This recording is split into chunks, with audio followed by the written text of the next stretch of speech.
Se mobiliser contre le racisme et demander réparation, mais aussi prendre le mal par la racine, au cœur du système.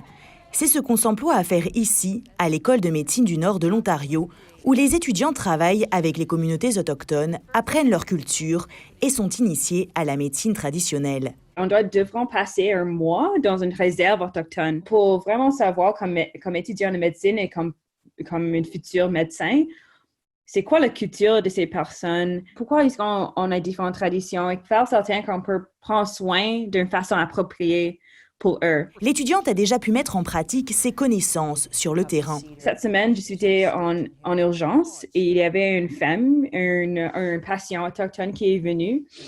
Et moi, j'étais confortable de lui parler à propos de s'ils ont besoin des options traditionnelles. Ces mises en situation sont importantes pour mieux communiquer avec les patients autochtones.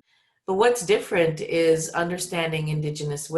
traditionnel interrogatoire des médecins, quel est votre nom, vos antécédents familiaux, ça ne fonctionne pas dans certaines cultures.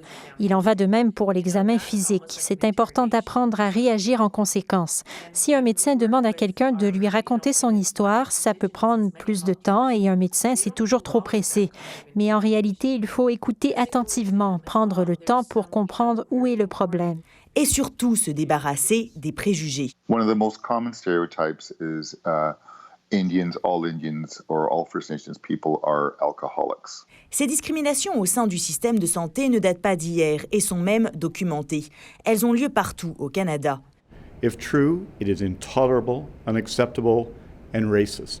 Colombie-Britannique, juin dernier, le Premier ministre lançait une enquête après des allégations d'actes racistes dans des hôpitaux de la province.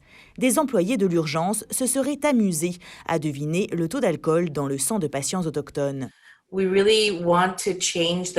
Elle explique que c'est cette culture ancrée dans les pratiques que son école a vocation de changer. Le grand chef Glenn Haar, lui, attend les politiciens au tournant.